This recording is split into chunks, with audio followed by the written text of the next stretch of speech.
Welcome to the Why Not Real Estate Podcast, where you will learn top strategies from world-class real estate investors, both large and small. Why not? Tune in and get started today. Think about knowing what type of investment you're getting in. We have no idea what's going on inside of corporate company for stocks and mutual funds. But if you think of a multifamily, what is it? Most people have rented an apartment, so they know what it's like to live in an apartment. It's income. What I love about it is pretty simple if you think about it. There's income and expenses and how much is left over, right? You're generating income for the rents, products, the real estate, you have expenses, you have a mortgage on the property that you have as expenses. And the better you run the property, the more income it generates, the more income the property produces. That's why we can sell it as a profit 4 or 5 years down the road, because along that way, we're increasing the income so we can sell it at a higher price, because multifamilies are sold based on how much income they generate, right?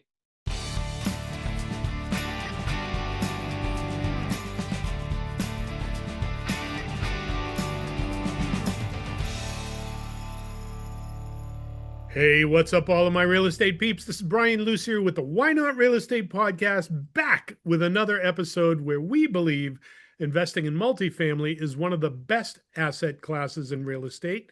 Although on numerous shows, I have been showed other tracks, and why not, right? That's why we're here, to learn about investing, opportunities, and what's out there. And boy, what a segue into a sequel we have for you today.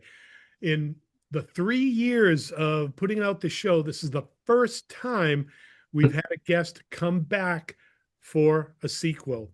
And I'm really excited because personally, this guy, a dear friend of me, he's been my mentor and coach throughout the years. He's walked me through like a Sherpa, and we were just chatting off in the green room, and I was telling him a little bit about what we've been doing and just catching up, and really amazing. And I can't wait to get started. So let's do it. So today's guest is a rare blend of analytical expertise, business acumen, and heart-centered leadership to the world of real estate investing. He is a former mechanical engineer who holds a U.S. patent and spent nearly a decade designing innovative thermal and mechanical systems. But his true passion emerged when he pivoted into real estate, where for the past almost 2 decades now, he's coached over 1,700 investors through RE Mentor on how to acquire and finance large multifamily deals. Typically, these deals ranging from $5 to $15 million in size. So this is no small lift. Our guest has raised millions of dollars in capital, partnering with over 1,800 multifamily units. I got to say that again. He's raised millions in capital, partnered on over 1,800 multifamily units. That's huge. And he's the creator of the multifamily analysis underwriting software used by thousands of RE Mentor clients nationwide. And if all that's not enough, our guest is also the co-founder of Flag for Hope, a philanthropic project that brought him together with icons like Muhammad Ali, General Colin Powell, Sandra Day O'Connor, and over 400 U.S. veterans to create one of the most patriotic art installations in America. Today, he's here to share why he recently ramped up his personal investing again.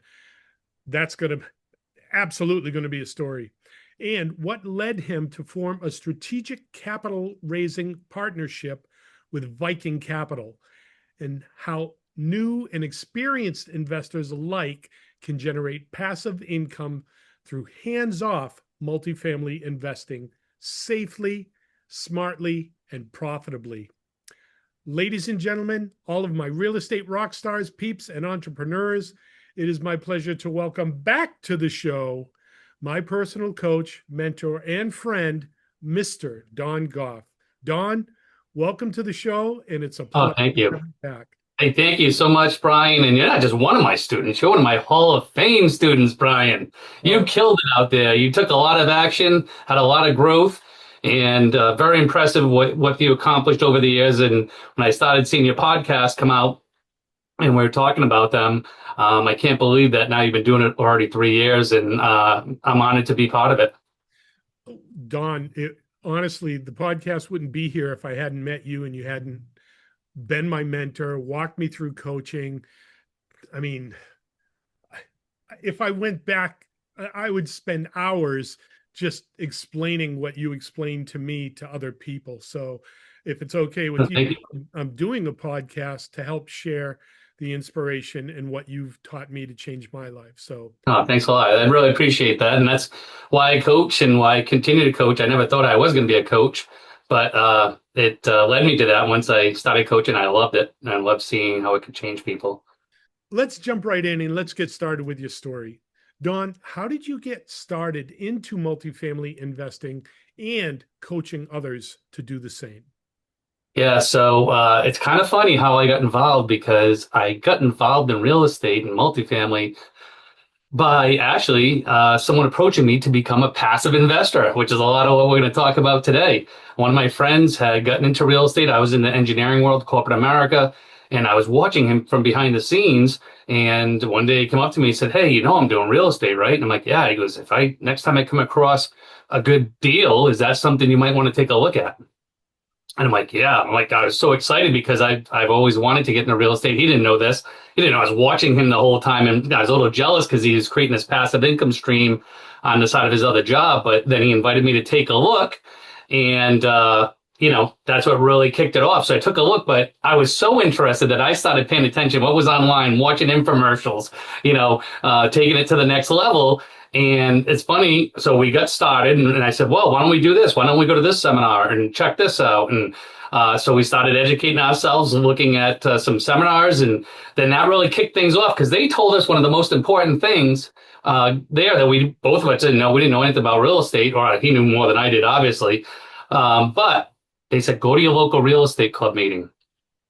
Go to your local real estate club meeting. So we both wanted to get out of corporate America at that time. So we went to three of them. We tripled everything they told us to do. We tripled it because we were motivated to do it. We, in our early 30s, wanted to really kick it off. So it's funny. We went to three of them. The third one we went to was over an hour away. And that's where we met Dave Lindahl. And we got to know him well, contributed to a lot to the real estate club. He's like, who's doing deals and want to talk about them. And we really got to know him and actually took a lot of his courses. And that's how I got involved in actually real estate investing and then get involved in the coaching. We really hit it off with him when he started his coaching program. He said, hey, I want you guys to be my first two coaches to coach in this program. And here we are almost 20 years later. Great segue. So you've coached hundreds of people over the years. What patterns have you noticed or picked up on those who succeed in multifamily and those who struggle? What do you see? Sure.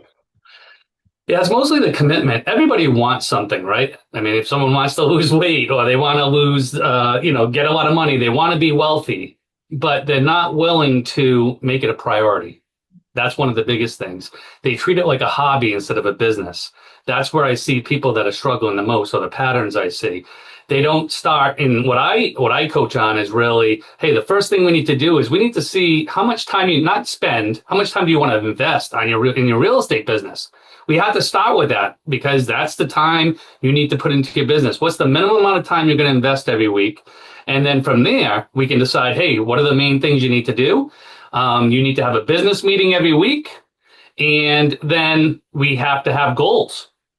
So we can work backwards and we can have some metrics to hit those. So it's not the real estate part that they struggle with. It's really dedicating time, being consistent, and actually treating it like a business versus a hobby. You can't do it in your spare time. Why, Brian? No one has spare time. I don't care. My mom's retired and she's been retired now, I don't know, for 12 years now, whatever it was. And she doesn't have any time. Every time I call, she's busy.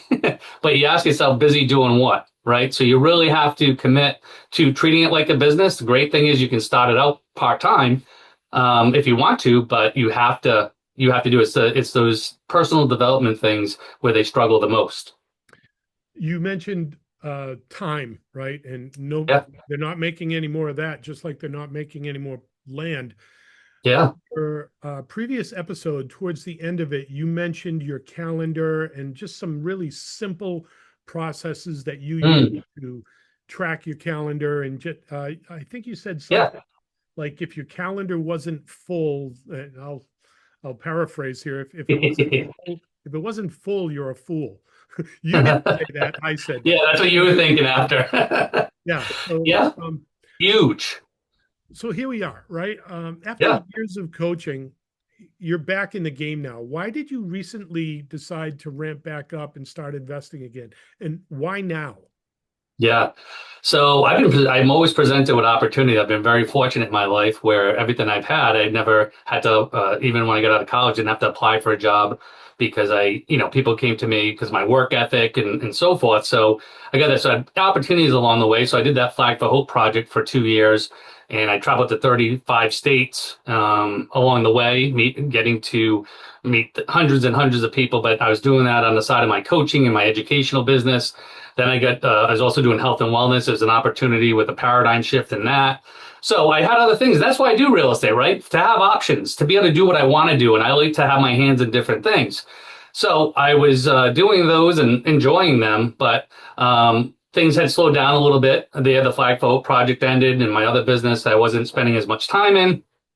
And I was also looking at, my 401k and talking to my financial planner. And I already have investments in real estate, but I said, you know what?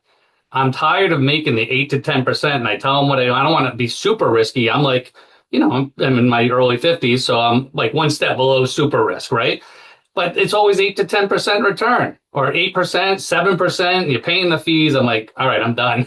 I said, I know everything about real estate. I'm going to put more and more into that because typically, you're going to be making, now I can make somewhere, anywhere from 17 to 25% annualized return, depending on the property and so forth.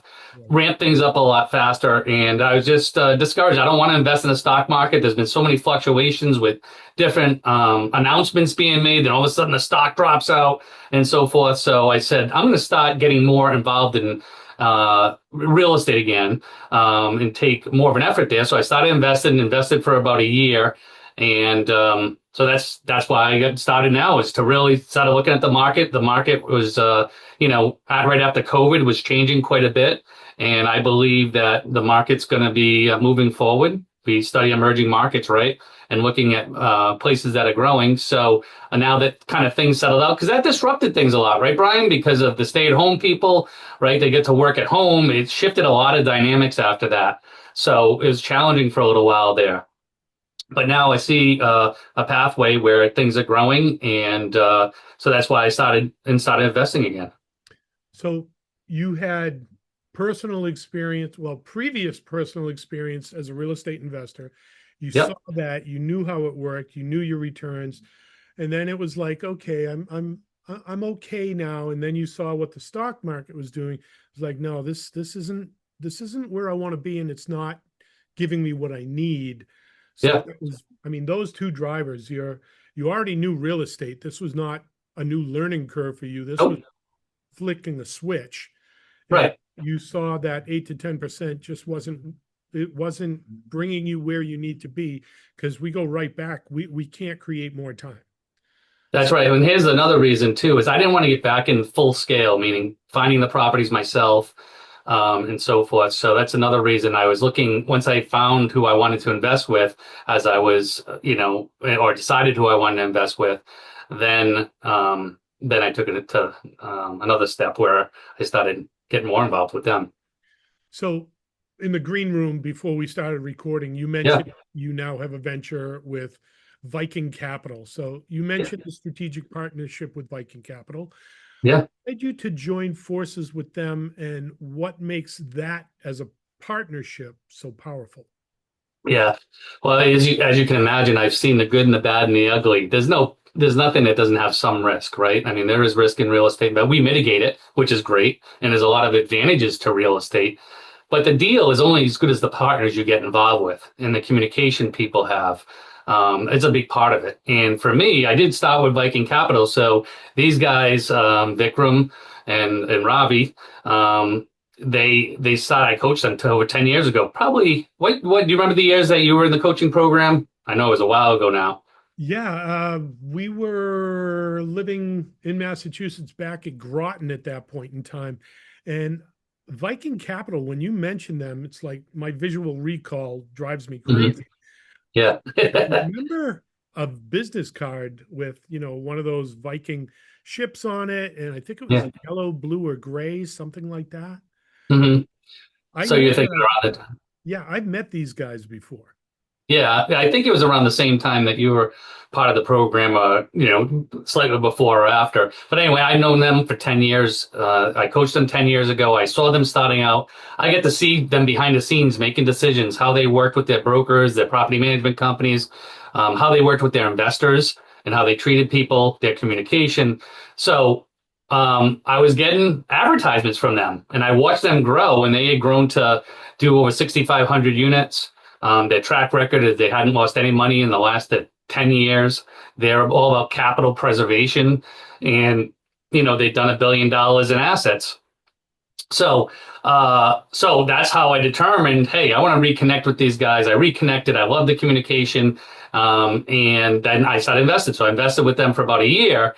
And then what happened was is I said, hey, you know what? I want to get more into the business again, but I don't want to do the whole thing as I was mentioning earlier because at times I love my coaching. I think I'll always coach. I can make my own hours, right, and take on as many clients as I want. But I also wanted to get back into and more knee deep into the real estate world. So I said, I'm doing it with these guys. So I asked them, I said, hey, do you guys ever do strategic partnerships where if I was able to raise funds for you guys, then we could, I get a, cut of the deal, or we could work something out where we could partner somehow. And they said, absolutely. So we worked something out where I raise funds for them. I have my own fund that's created specifically for their deals. But the main thing is because I felt like I could trust them just based on, because I invested alone. Obviously you can imagine I got a pretty big real estate network. But before I want to bring anything to anyone, I want to vet it myself. I wanted to test it out and to put my own money in there. So, but once I saw it and I was blown away. I was blown away with, they have a team of 10 people behind them. They just when I needed something, they treated everybody the same way, no matter how much you invested. And I just fell in love. I told them, I said, we're cut from the same cloth. That's why I wanted to know if you do this, because I might not even take this or do this unless I do it with you guys. So that's kind of how I joined forces with them. And it's been great ever since I did. So you vetted them out, and I'm sure when you proposed this idea to them, they were blown away because let's face it, Don, you're a rock star in yourself. It's like Mick Jagger asking to join your band. It's like, oh, Good buddy, Brian. let me think about. Okay, we'll take it. Yeah. So yeah, Yeah, it was great, and it's funny because I was working with the VP of Investor Relations after I reconnected with both the founders, and and then we really hit it off on both sides. They knew what they were getting, I knew what I was getting, right? Because I've coached them before they had these accomplishments. I'm not saying that I did it for them. They worked hard, they did it, but they knew what I did in my credibility within even our Mentor organization and being there 20 years with that many students behind me.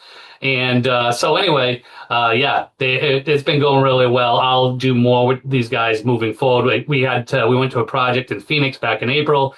We're breaking ground on, and we talked about that at some point. What other things and how can I be more integrated with their business? So I think I'm excited about that. Whether it's I don't know, consulting or whatever, just because we talk the same language, obviously. yeah, and I mean, you were my coach, you were my mentor as well. So I'm sure these guys saw your work ethic, say, okay, this isn't just a guy here. This is a guy who trains other people to do what we're trying to achieve. So Yep, we're not going to have to educate him or ramp him up. He's that's going right. to come in and, he's going to be calling the plays just like a coach should be doing. So it's like, wow, why would you not do that? Yeah, well, and it just, so yeah, and timing is everything, and that's what it just was. Everything started coming together, and it was the right timing. I was excited about doing it, and so at some point, I can see myself doing a leadership role with even on the investing side of things with them. So I'm just taking it as it comes and enjoying the journey along the way. And I like having options, and that's the beauty of it. I don't have to I'm not an employee, so it's leverage for me. I can take on whatever deals I like. I don't have to raise money for all the deals. It's the one that I want to would take the time, or if I'm jammed up with my other businesses, I say, I'm going to skip this one. I'll focus on the next one, Yeah. That real estate gives you options, of course. Yeah. So this next question, I kind of want you to speak to the audience here, right? Okay, sure. They may or may not understand some of this. So I'm going to be asking you a question, but I don't want you to be answering me. I want you to explain this to the viewers. Sure. So Okay. For someone who's new to multifamily investing, especially as a hands-off investor, what exactly, or how would you define a limited partner, and how does that work? Yeah, sure. So a limited partner is an equity partner that comes into a real estate deal. They invest money, but they don't have any responsibilities.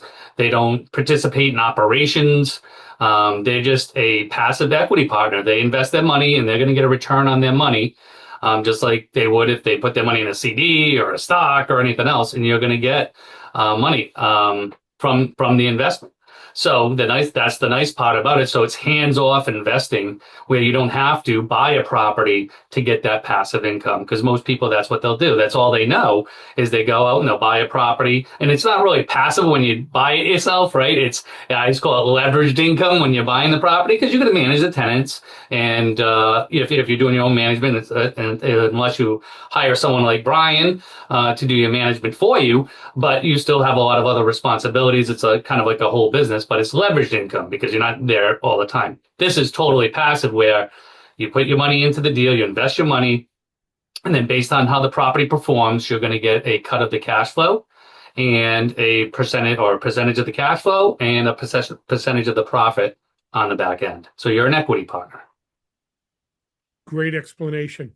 So again, for the viewers, people who may not understand this whole thing, you and I know why multifamily, but Yeah. for someone who's saying, well, maybe I want to do this, or maybe I want to do this, and we've all been there, right? Sure. Like 15 different programs on the shelf, and it's like just shiny objects. Yeah. Yeah. So what makes multifamily, and we know the answer, but what makes Yes. multifamily one of the safest and most consistent ways to generate a passive income, even when the markets are uncertain and you don't know what's going on? Why multifamily? Yeah, well, my biggest thing, especially with any type of real estate, is because everyone needs a place to live. And that's what drives the demand for apartments, is everyone needing a place to live. It cash flows when you buy an apartment, right? It's cash flowing. It's a business that's already got started and it's cash flowing. So you have some track record, because every time we buy a property, it's like buying a new business. So you're seeing how it's performing. You get to see kind of the past a little bit. But the main reason is because it's everyone needs a place to live. That's why I like multi versus if you get in a commercial, storage, mobile homes. A lot of my students always ask me that. And, there's pros and cons to all those, but that's the biggest thing that I love about multis is they need that. And for the multis to change, it's not like, if you want to compare it to there's not many places that you can get a great return like multis, over a double-digit return like you can in multifamily, right? I mean, like I said, mutual funds, I'm even seeing it with my own professional advisors getting 7 or 8% after I pay the fees for my retirement account going into mutual funds. Yeah, you can make a ton in stocks. You can go up fast. You can lose everything overnight. Real estate's more steady. Rents aren't going up and down every day. Yeah. Can there be one-offs like COVID happened and some things happened in different areas? People moved and migration, but those are few and far between. But most of the time, your rents, we mostly invest in what we call emerging markets. So that mitigates our risk as well, because we're looking for places where things are improving. Job growth there's more job growth, more population growth. That adds another level of mitigation for multis. And if you're investing in stuff and you're looking to make returns on your money and you're looking for a place to place your money, one key advantage of multifamilies is the depreciation. even though you're a passive investor in a deal, like if you own your own property, obviously you get the depreciation on your taxes, meaning you're going to get more tax write-offs. But if you're a passive investor, you also get those. If you're an equity partner or the limited partner, you're also going to get to share in that depreciation. So typically, a lot of times, all the cash flow you're getting, say if you're holding the property for 5 to 7 years before you sell it, you're going to be able to get that as tax deferred because of the depreciation. So you can't get that in other types of investment vehicles. Wow.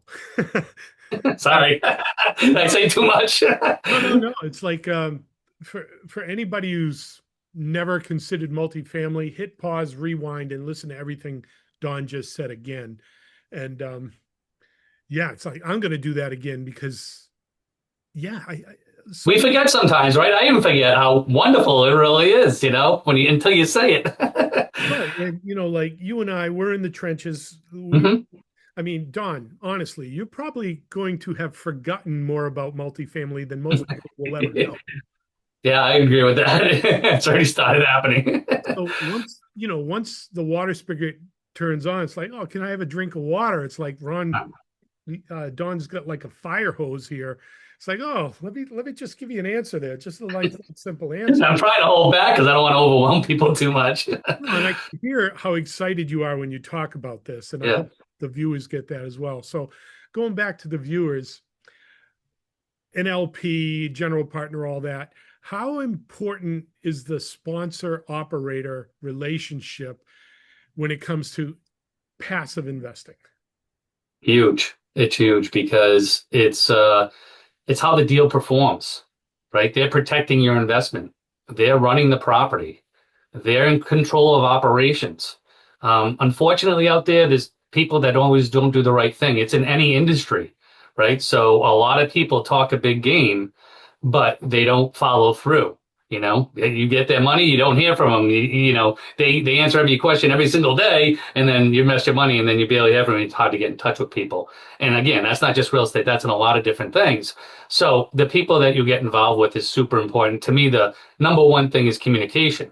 And that's why it's very hard for me to decide or to even want to go out and partner with someone because my reputation is everything to me. There's a reason I was at RE Mentor for 20 years. I don't bounce around. I find a home and I stay there if I really like someone because, that's yeah, I want that track record. I like what I do, but I want to be associated with the right people because integrity is super important to me. I mean, to have relationships, to be able to Brian to reconnect years and years later after I coached him and like not miss a beat. I love that, and I love to see their progress. But to get back to your question, is visibility, communication, transparency.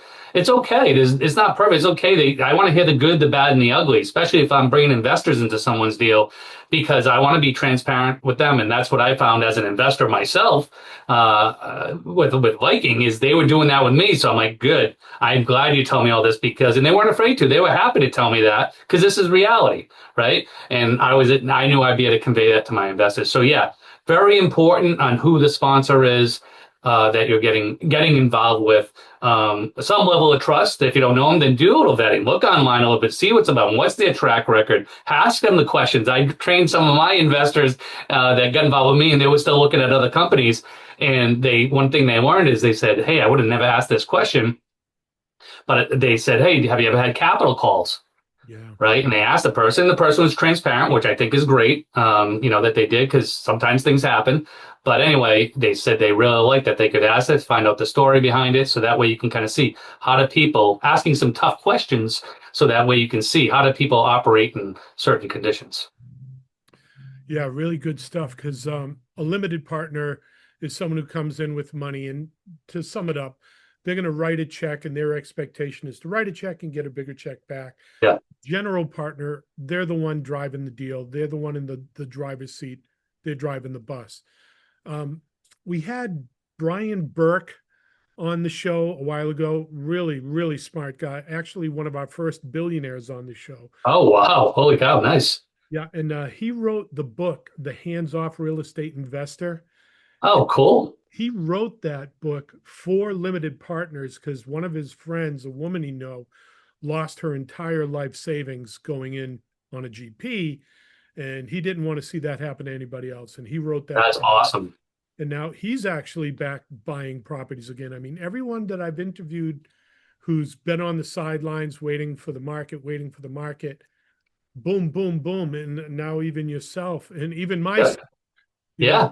they've got that dry gunpowder waiting for the market to shift. And, even one of my maintenance guys came in today. One of our clients is selling a property, having a conversation with the realtor. And my guys, they're really smart. They must listen to me or something. They should. Well, he was able to like sputter off some of the things that they've heard me say to this Sure. realtor, and the realtor's like, yeah, the market is changing. Yeah, inventory is coming up. Yeah, we're seeing prices start to drop a little bit. And I was at RIA a couple of weeks ago, Real Estate Investor Association, and the discussion, there was an analyst up on the board saying, yeah, inventory is coming, this is this. And, you and me, this is like our third cycle. Yes. I mean, we can smell the blood in the water right now. We know what's coming. Yeah. Mhm. So there was a gentleman standing behind me who probably hadn't been through the cycle and says, yeah, I'm flipping homes. And, we used to be able to get above ask. And now we're right at our numbers for what we're able to sell property for. And he's saying to the room, it's like, yeah, it's going to stay there for a while. Don, Wow. you and Yeah. I know it Yeah. doesn't stay there for a while.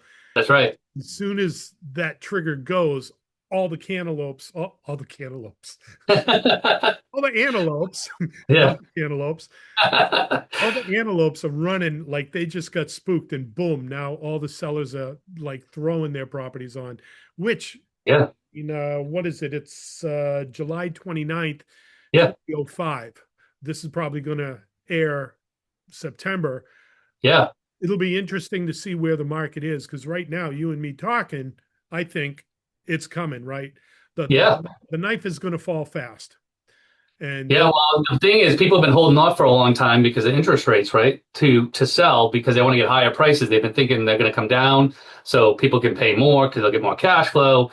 But yeah, as you know, in commercial, they're 5, 7, or 10-year loans. You can only wait so long, and that's one of the things I think that's going to speed up the process because they've already been waiting a couple of years, kind of trying to hold out. Their properties are performing okay. They just want to get that upside on the back end. So yeah, we'll see what happens, but that's happening there. And they're also happening is some markets are oversupplied right now, which is okay as long as they're getting good migration into there. And that's kind of what we've been looking at too, is new development projects because of that, because of permitting and so forth. yeah, I've been following Ken McElroy a lot. Now he's Yeah. buying again, and Yep. um, he's got some really interesting ideas. He's coming in on properties.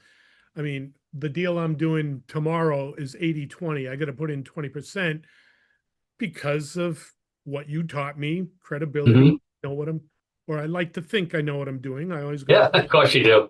but he's going into these deals at like 40/60. He said if it's a really huge deal, he's going in 50/50. So for the viewers out there, that means he's putting a 50% down payment.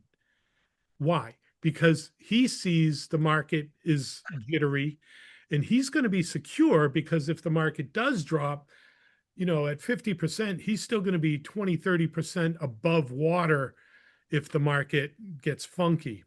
So Yeah. we talked about GPs, we talked about LPs. And again, for the audience, what you've mentioned a lot Yeah. already, but if you want to sum it up, what should a Sure. new limited partner be looking for in a sponsor when they vet a deal or vet a Yeah. sponsor? Yeah, well, they want to look at the sponsor. They also want to look at the deal, because you don't want to get in a deal that's, maybe that it's more risky if you get something 50% occupied, right, Brian? And you got to turn it around and reposition it because the track history is not there as much. So it's a heavier lift. You have to be very good at management. So I would say to mitigate your risk, go with a stabilized property, something that's already cash flowing out of the gate. Make sure, like Brian just said, low loan to value. Don't get in with something 80/20 if you can get into something that's 70/30. Just there's more equity in the deal. So if things don't go as planned, there's more room. Debt coverage ratio, right, Brian? Another Yeah. great metric to look at, banks will allow you to get Fannie Mae, Freddie Mac financing at like a 1.25. Now, not all of you are going to know this, but 1.25 debt coverage ratio. And if you can get in higher than that, 1.4, 1.5, Yeah. then again, it's another mitigating risk. It shows that you have more room. But yeah, so with the deals, that's some things to mitigate your risk. You see if you like the market that it's in. Is the market growing or is it declining? You can look that stuff up yourself. Job growth or population growth in certain cities, just to see what direction, what's economic development doing. What are they saying? Is there anything positive going on there? Because at the end of the day, it comes down to basic supply and demand, right? If it's too much, there's too much supply, then rents go down. If there's not enough supply, rents go up. That's a very simple, it's not the only thing, but it's a big um, macro level piece that you can look at. So there's a lot of savvy investors out there. They've been waiting on the sidelines. Now they're jumping back into the game.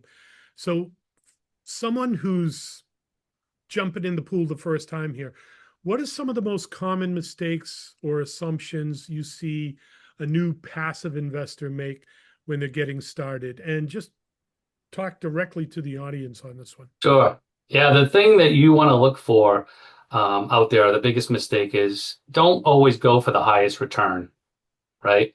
Because it's more about the sponsor, who you getting involved with, because they're the ones that are going to hit that return. Anyone can put anything on paper. I can make the numbers look as good as I want. Do they make sense? Is more of the question. And if it sounds too good to be true, a lot of times it is. So just don't get involved in a deal because of the numbers. That's one of the biggest things I see that people make. And look around. Like I said, do a little bit more of your due diligence on your own, so that way you can make a better choice on who you. Because I've seen people, and blows my mind, like they would say that they just met the person online and gave them $2 million. Yeah, yeah, I've seen that. And going to some of Dave's events and talk to people, and they like, oh, I came here because I had to do this because they met him on Craigslist. I'm like, Oh you no. know.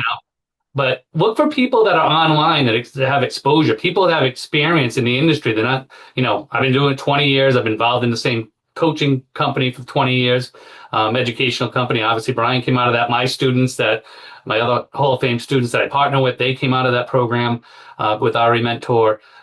So get people that know they're out there, that have social media, have a website, have visibility, because they have something to lose, right? Our credibility. We want to do the right thing because we have done the right thing. Otherwise, we wouldn't have stayed with people for so long. So look for that. How do they know the partners? There's a lot of people out there, Brian, that go out there. Here's a great question to ask. They go out there and they raise money for other people, sort of like what I'm doing, but they just met them at a real estate event. That's the big difference. They didn't know them, they didn't coach them, they didn't know them for 10 years. They just met them and they wanted to raise money for them. And what I see a lot, and I'm blown away by it, is those people don't invest in their deals. They're just raising money, but they're not putting their own money in. They're not going through the paperwork. Oh yeah, it happens all the time, Brian, all the time. I can't tell you how many times I've seen it. So one question you always ask is, are you investing in the deal? And I invest in every single deal I get involved in, because if it's good enough for people I know, it's going to be good enough for me. And I don't care if it's 10,000, 20, no one wants to lose money, right? So it doesn't matter if they're putting like 500,000 in, but you want them to put something to know they have skin in the game and that they're going through the similar process that you're going through. So that's a huge nugget to see, because I see that all the time. It just happened recently. I just was talking to someone and they just told me, because they're having some issues with the person that they were investing in. And they said, I just found out they didn't understand the paperwork because they didn't put any money in. I'm like, are you kidding me? So yeah, a lot of people, you just don't know. You don't know what you don't know. So these are nuggets. Take these to heart. Listen to this twice on some of the things I said. Write them down like your little checklist, because they can make the difference between you making doing really well and not. Absolutely. And I want to add to what you say here. Yeah, It's your money, right? You worked hard for it. You're going to invest it. I don't care if it's crypto stock, gold, silver, or goats. I don't care. yeah, Don't be afraid to ask questions, right? yeah. You Great know, point. you know what you knew to make that money. Now you're putting it into the hands of somebody else and you're trusting that they know what they're doing. Don't be afraid to ask questions. Okay, don't be a pain in the butt, but understand what you're investing in. Ask the questions. And if you don't know, say, hey, could you explain that to me? You mentioned something else really important. You meet up with someone that first time and they wrote a check for 2 million. If I thought I might invest with someone, I'm probably gonna stay in the wings 6 months to a year.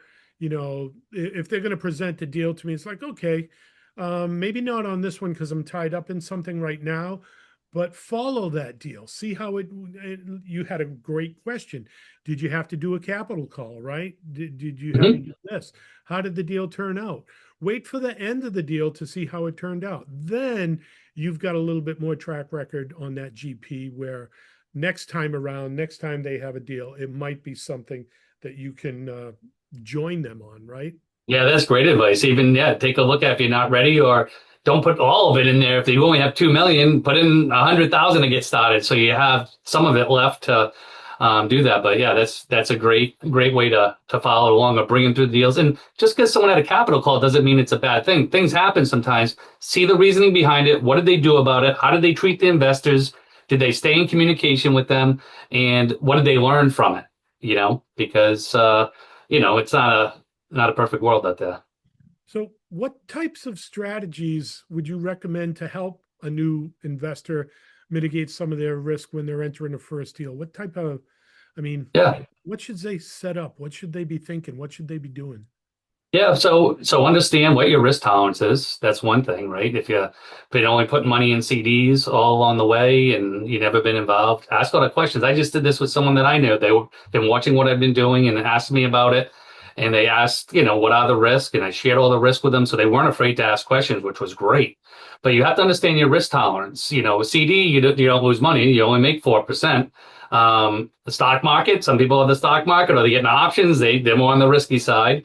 So you're looking for a solid investment, so know that you're okay with that and what the plan is and how does it work, and ask them what the sponsor sees as any of the risk with the deal.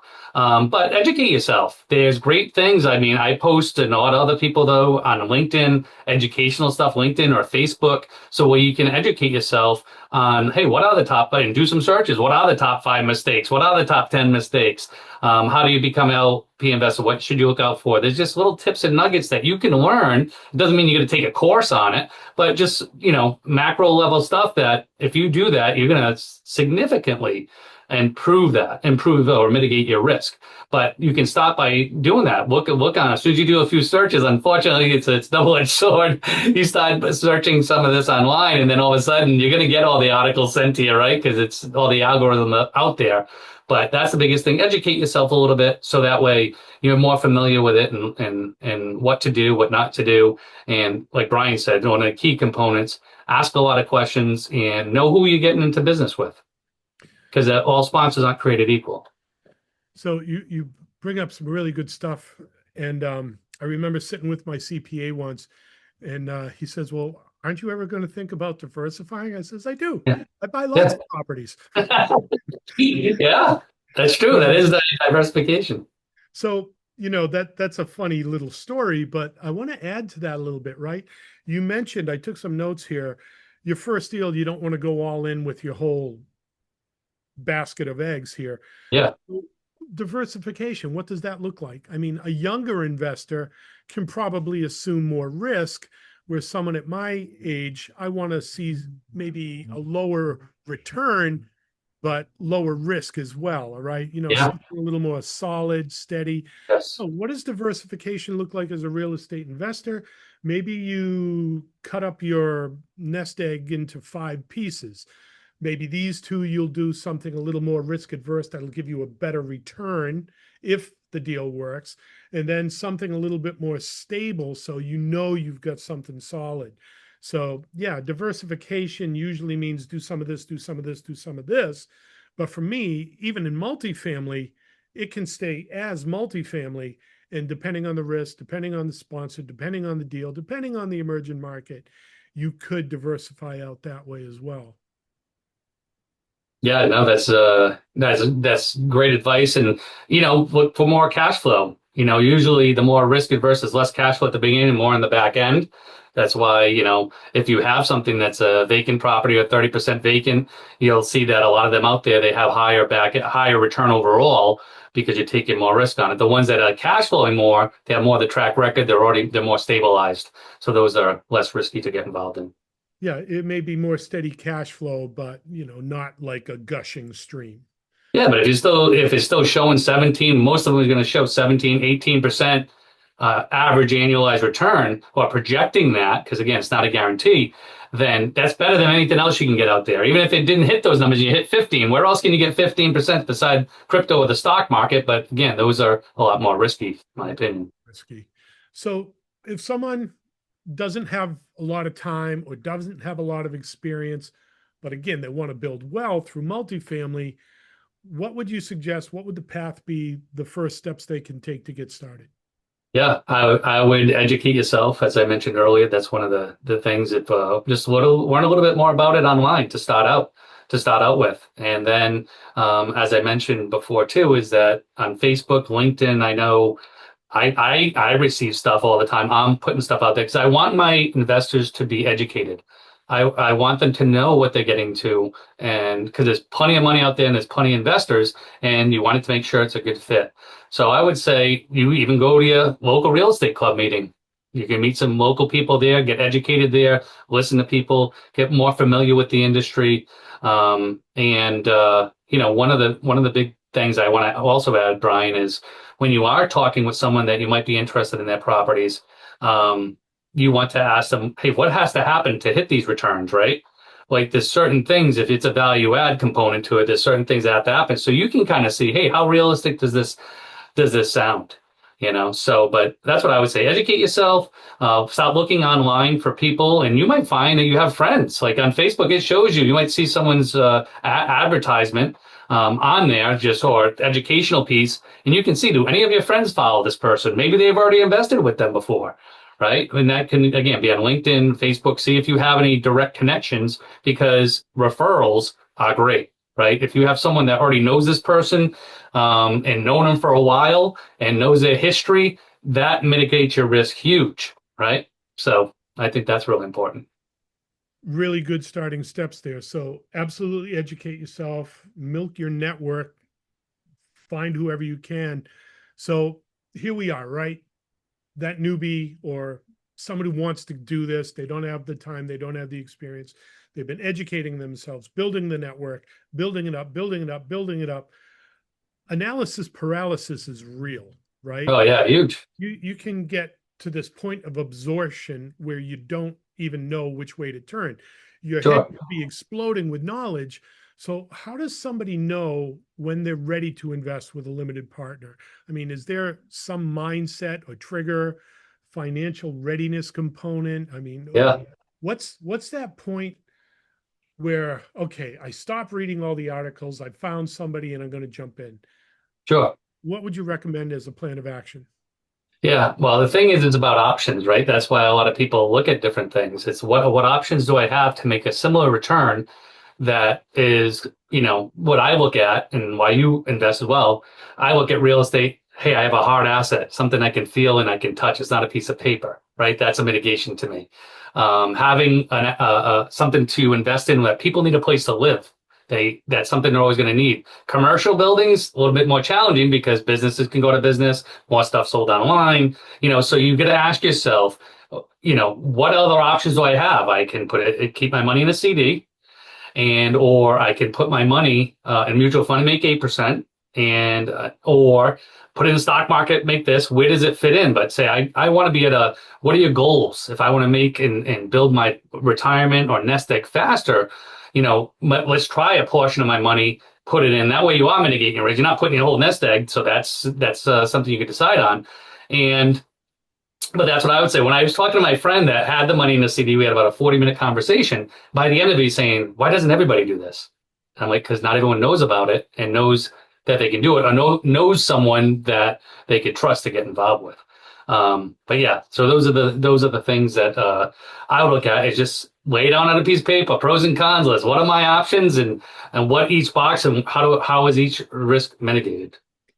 Okay, so the guy who wants to get started as an LP, he educates himself. Yeah, He identifies his buy box, his risk returns, what types of assets he wants to be in. And then once he nails that down, when he finds a match, jump in. Yeah. And yeah, I say that's the best way to do it, or the quickest way to do it.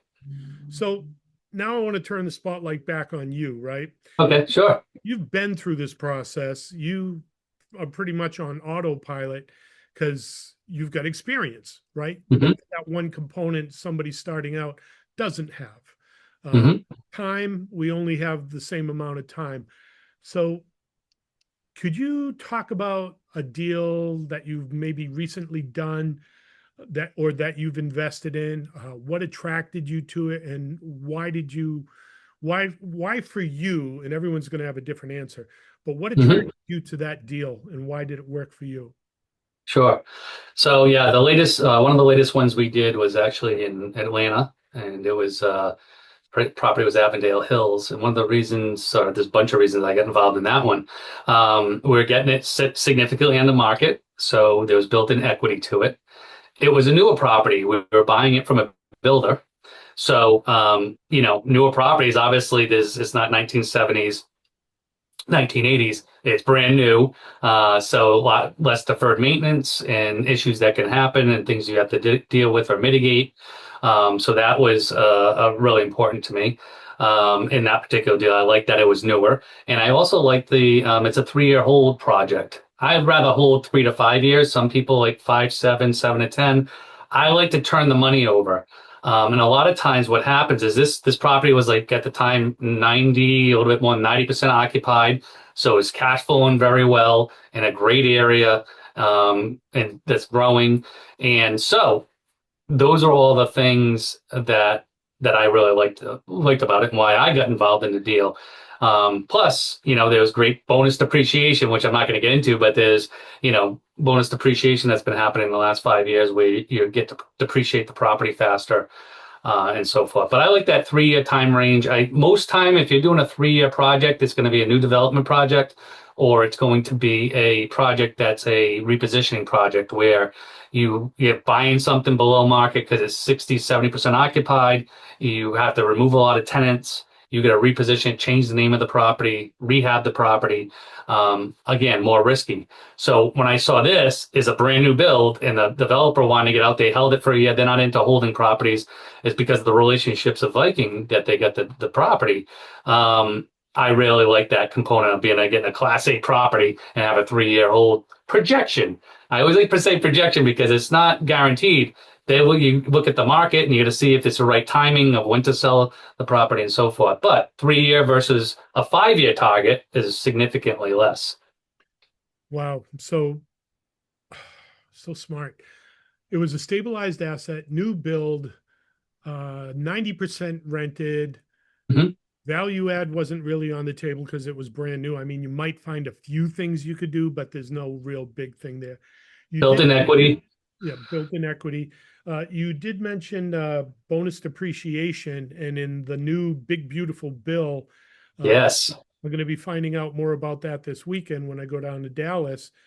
But I mean, I don't understand it 100%, but there may be situations where 80, 90% you may be able to do bonus depreciation. Of course, if you sell, then that's all going to come back to you. But Capture. for your operations, I mean, a brand new build, Yeah.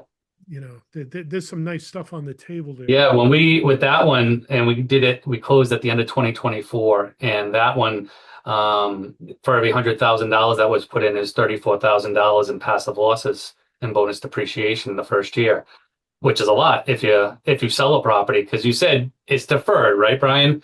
And eventually recapture, but there are strategies that you can do. Whereas if you buy another property around that time and you get the bonus depreciation on that one, you can offset it again. But we're not going to get into those advanced things. Well, why not, right? Oh, we could. I have time. I'm fine. Well, let's talk. I'm here as long as you want me to. Yeah, I mean that's where it gets sexy and fun. I mean, I tell my sons all the time, Yeah. investing is boring, right? Find one Yeah. thing to do really well that you understand. It's not glitzy, it's not sexy, but when you start to layer this on and then layer that on and layer that on, these other features like seller financing or bonus depreciation, 1031 exchanges, right? 1031 exchanges, or Delaware statutory Yep. exchanges. That's a new thing that I just found out about, which is Yeah. really sexy, right? Yeah. Now it starts getting fun. But anybody who just heard us rattle off 3 or 4 bullet items, who not sure what those are, educate yourself, right? Yeah. Get educated. I mean, we've got some shows that have covered some of that stuff. Or there's this website. What's the? Let me think of the website. It's google.com. I think I know that one. Yeah, Yeah. you can go right in there and type in. Chat GPT, right? All the AI. Right. One thing we didn't talk about that I wanted to mention too, like you say, why real estate is think about knowing what type of investment you're getting in. We have no idea what's going on inside of corporate company for stocks and mutual funds. But if you think of a multifamily, what is it? Most people have rented an apartment, so they know what it's like to live in an apartment. It's income. What I love about it is pretty simple if you think about it. There's income and expenses and how much is left over, right? You're generating income for the rents, products, the real estate, you have expenses, you have a mortgage on the property that you have as expenses. And the better you run the property, the more income it generates, the more income the property produces. That's why we can sell it as a profit 4 or 5 years down the road, because along that way, we're increasing the income so we can sell it at a higher price, because multifamilies are sold based on how much income they generate, right? Yeah. Cap rates, for anyone who's listening to this, cap rates are usually into effect when you're selling a property, not when you're buying a property. That's So, right. a lot of people make that mistake. They're going in, Good point. they'll ask the broker, oh, what's the cap rate when they're buying a property? It's like, well, that's not your exit. That's not where you're coming out of the deal. That's where you're going into the deal. So, and Yeah. again, these are some terms that maybe that newbie may not have heard before. So Yeah. definitely get on Amazon or Google or Barnes and Noble, and just start typing in some of this stuff and educate yourself. For 20, $30, you can sit down with a book or an audio book while you're driving and just Yeah. feed yourself some good information. I mean, I was Yeah, even on here, Brian, right? Every time you have a podcast, people learn different things. I mean, I don't know if you have people send stuff in and what they want more of with your podcast as far as what they want to learn about, because obviously you have a wealth of knowledge that you can share on all these topics. Yeah, I'm trying to chase the tail of the dog on that one. I mean, Yeah. I'm seeing the markets go around. It's like, okay, based on what I've seen before, what am I thinking about, and what should other people be thinking about? And that's what I'm trying to get out there. My Yeah, big that makes challenge, sense. the shows lag for about a month or so. Yeah. If you're watching some of the first episodes in season 1, the strategies we're spilling out then may not be as pertinent as they are now. Yeah. Like actually today, right now at this time, there's a hearing at the State House. Boston is trying to do rent control on renovated units. Cool. This came out in the last 24 hours, but what Yeah. happens in Boston will eventually trickle out to the suburbs and the other tertiary markets. So Yeah, that's a concern when you're investing in, different states. There's more landlord friendly, more tenant friendly states. Depends if you're going to be a tenant, you want to be in the tenant states. If you're going to be a landlord, you want to be in the landlord states. It's just the way it is. So that way it's easier to run your property when there's less restrictions on you as the owner of the property. So we've talked about a multitude of things here, types of deals, ways to educate yourself, risk variances, strategies, diversification, limited partners, general partners, so much that somebody listening to this trying to digest it all, their head could be spinning. Sure. Trust has got to be one of the biggest issues in multifamily. I mean, there's money being moved, there's people's lives involved, there's tenants. So Huge. I mean, for the audience today, what role does trust, or how does trust play into this type of investing? And how do you go about building trust and rapport when you want to partner with someone, or when they want to partner with you? Yeah. The first is opening the door of communication, right? Reaching out to people, seeing how they react. And it's on both sides. Like as the sponsor, it's the same thing. We want to have good rapport with our investors because we are going to rely on them to send their money in if they said they're going to send their money in, right? So it's having multiple touches with people to get trust with them, right? Just like any relationship, you feel more comfortable over time. Being comfortable to ask questions to somebody, someone making themselves available. How do they interact? If you have a meeting scheduled, do they blow you off, or did they not get back to you for a week? If they're doing that, it's like courting. At the beginning, it's like a relationship, right? People are courting, during that stage on both sides. They should be on their best behavior, right? So you want to make sure you're starting to not just you're qualifying each other to see if it's going to be a good fit. Do you feel comfortable with that person? How did you find the person? Did you find them through someone you knew, or did you just find them randomly, like I said, on Craigslist, and then you're putting all your money into it, right? There's a big difference. So for me, building trust with somebody that's what I do, is I educate people, and I also try to do what's right for them. I had someone that wanted to come in, their first investment with me, and they known me for, not that long, a couple months, and they had like 600,000. They want to put 500,000 with me, and I didn't let them. I made them put 300,000, which might still seem like a lot, but I'm like, I know you want to put this. There'll be other good deals that come along. First relationship, they were asking me what they should do, and I said, I don't want you putting that much in. That's what you want to look for. Someone looking. I make more money the more money people put in, right?